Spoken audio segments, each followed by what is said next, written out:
Assalamualaikum warahmatullahi wabarakatuh. Alhamdulillahi rabbil alamin. Wassalatu wassalamu ala asyrafil anbiya'i wal mursalin wa ala alihi wa sahbihi ajma'in.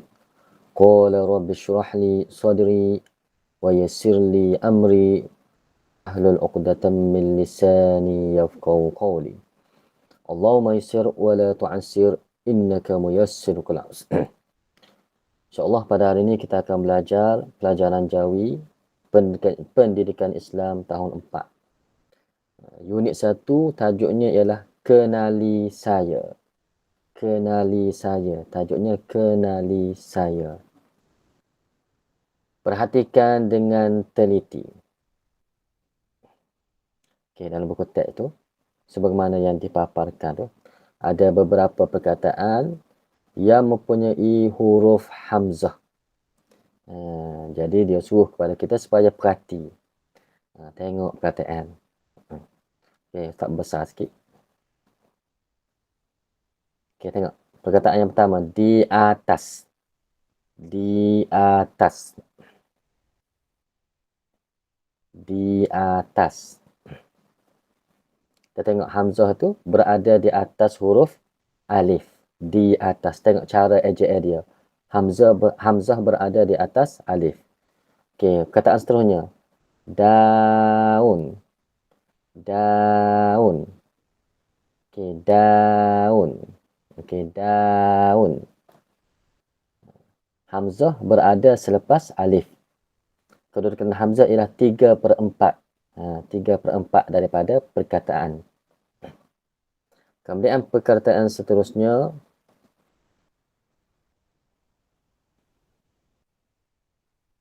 Baik. Baik. Baik. Baik. Hamzah berada selepas alif. Kedudukannya ialah 3/4 daripada perkataan. Okay, kita tengok perkataan seterusnya. Aisyah. Aisyah.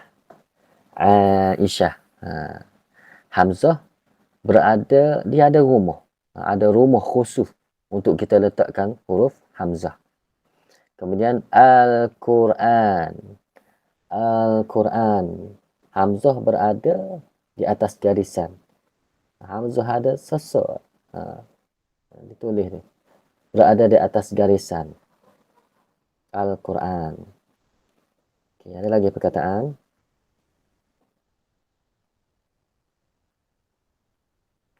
Okey, Ong. Ong ni nama orang lah.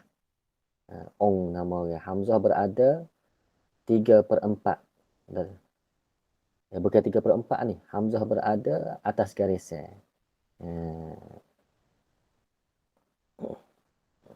Berarti. Tasik air tawar. Tasik air tawar. Air, perkataan air. Hamzah berada selepas daripada alif. Kedudukannya ialah 3/4. Itu kedudukan hamzah. Jadi hari ini kita akan belajar mengenai kedudukan tulisan hamzah. Huruf hamzah tu. Di mana kedudukan dia apabila kita nak tulis. Sila kena pasti kedudukan huruf hamzah. Kedudukan dia.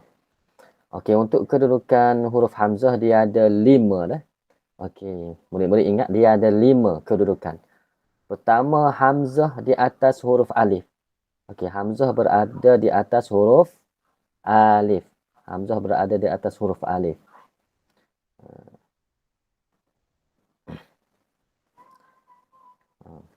Dia ada di bawah tu, dia ada sebut. Kata dasar bermula dengan huruf alif dan didahului dengan imbuhan awalan di, se ataupun ke. Huruf hamzah perlu diletakkan di atas huruf alif. Perkataan asal dia ada huruf alif. Kemudian didahului dengan di, yakni di. Ataupun se, imbuhan se. Ataupun ke, imbuhan ke.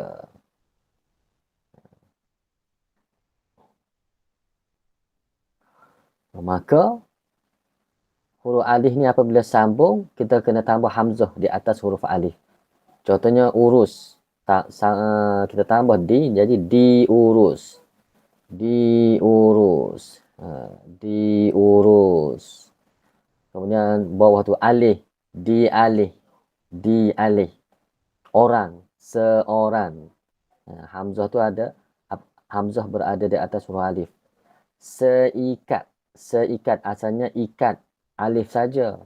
Apabila ada imbuhan sebelum dia, maka alif tadi kita kena bubuh hamzah di atas dia. Seikat.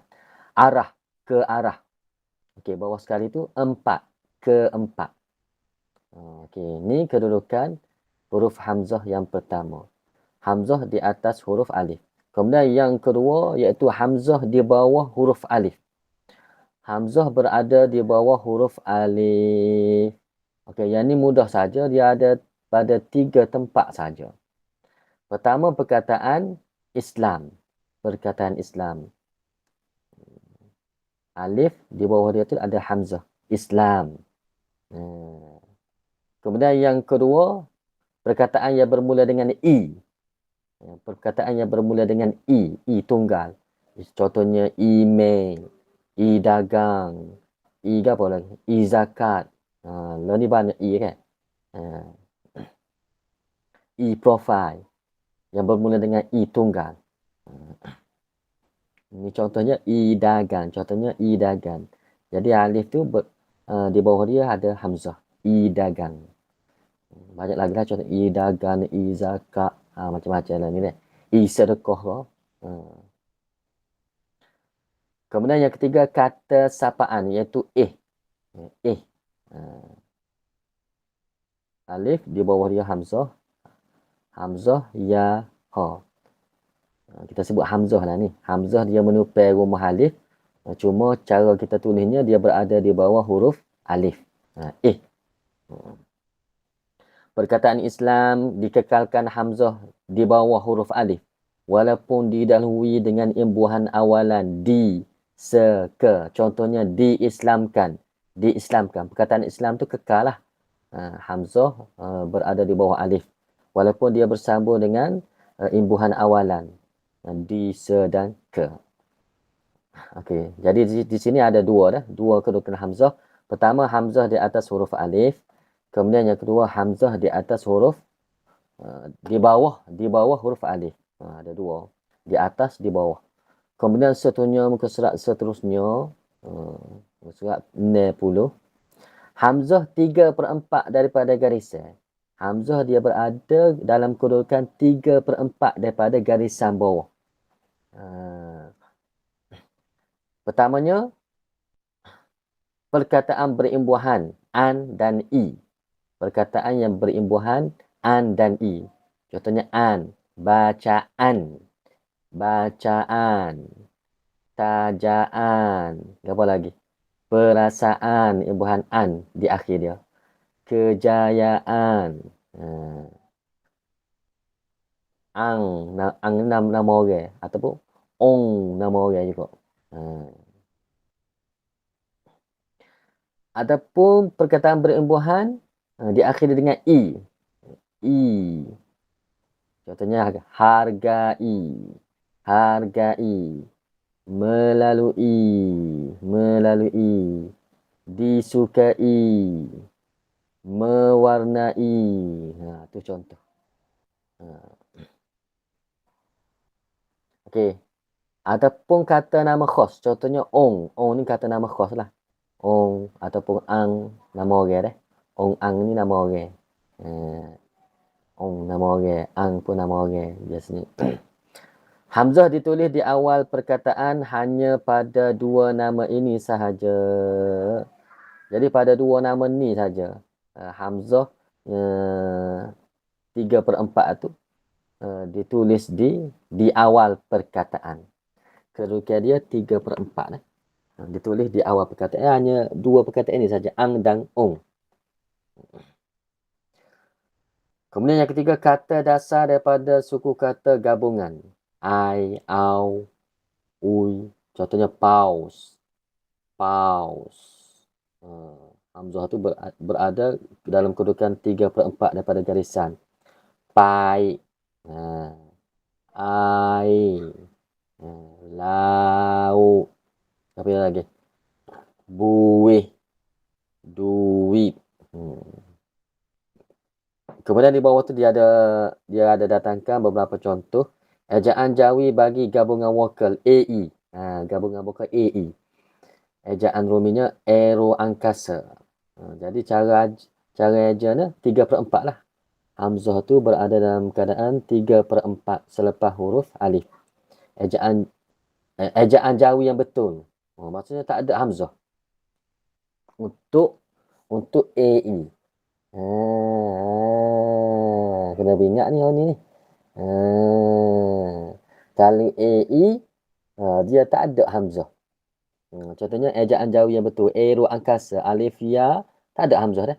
Aero angkasa. Jangan kita tulis alif hamzah. Salah. Aerobatik. Aerobatik. Tak ada hamzah. Aerosfera. Aerosfera. Aerosol. Aerosol. Tak ada hamzah dah. Ni kena beringat ni. Perkataan AE. AE yang kalau kita tukar ke Rumi lah. AE. Aero. Aero angkasa, aerobatik, aerosfera, aerosol. AE tu dia tidak ada hamzah. Kemudian kedudukan yang ni yang ketiga, kedudukan yang keempat. Kedudukan hamzah yang keempat, hamzah setara dengan garisan. Maksudnya duduk atas garisan, berada betul-betul di atas garisan. Iaitu kata dasar berasal daripada bahasa Arab. Perkataan itu berasal daripada bahasa Arab. Contohnya Al-Quran. Al-Quran. Wudu. Ulama. Doa. Anbiya. Anbiya. Anbiya. Insya. Ikhfa. Asal daripada perkataan bahasa Arab lah. Hamzah tu ditulis betul-betul setara dengan garisan. Itu yang keempat. Kemudian yang terakhir, hamzah berumah. Hamzah yang ada rumah. Contohnya malaikat. Malaikat. Mim lam alif. Hamzah tu kita ada rumah. Ada rumah. Izrail. Masalah. Masalah. Tahniyah. Mikail. Jibril. Kemudian di bawah tu dia ada nota. Dia kata bentuk hamzah mempunyai rumah mengikut keadaannya. Apabila terdapat huruf yang tidak boleh bersambung sebelumnya, contohnya malaikat. Kena tulis macam ni lah. Sebab perkataan sebelum dia tu tak boleh bersambung. Kalau perkataan tu boleh bersambung, kita tulis macam ni. Kita tulis macam ni. Ni. Apabila terdapat huruf yang boleh bersambung sebelumnya, contoh masalah. Saiz huruf hamzah yang berada setara di atas garisan adalah lebih besar daripada saiz huruf hamzah pada kedudukan yang lain. Hamzah setara tu kita tulis besar lah. Ni, hamzah setara ni. Hamzah setara dengan garisan. Ni biasanya kita tulis besar. Berbeza dengan hak lain. Hak lain biasanya kita tulis kecil. Sekiranya menerima imbuhan apitan, huruf hamzah ditulis 3/4. Contohnya, didoakan. Asalnya doa, hamzah tu, hamzah kita tulis setara. Tetapi dengan sebab masuk imbuhan, maka hamzah tu kita letak pada 3/4 daripada garisan. Didoakan. Didoakan. Dengan sebab dia menerima imbuhan apitan. Imbuhan apit lah. Imbuhan di depan, kemudian imbuhan kan di belakang. Didoakan. Okey, itulah secara ringkas berkenaan mengenai kedudukan hamzah. Jadi kesimpulannya hamzah ni ada 5 kedudukan. Ada 5 kedudukan. Pertama, hamzah di atas huruf alif. Yang kedua, hamzah di bawah huruf alif. Kemudian yang ketiga, hamzah 3/4 daripada garisan. Yang keempat, Hamzah setara dengan garisan. Dan yang kelima, hamzah berumah. Hamzah berumah. Itulah secara ringkasnya kedudukan hamzah. Hmm. Semoga murid-murid dapat ambil ilmu lah daripada apa yang Ustaz sampaikan tadi. Aku qauli hadza wa astaghfirullah li wa lakum. Wassalamualaikum warahmatullahi wabarakatuh.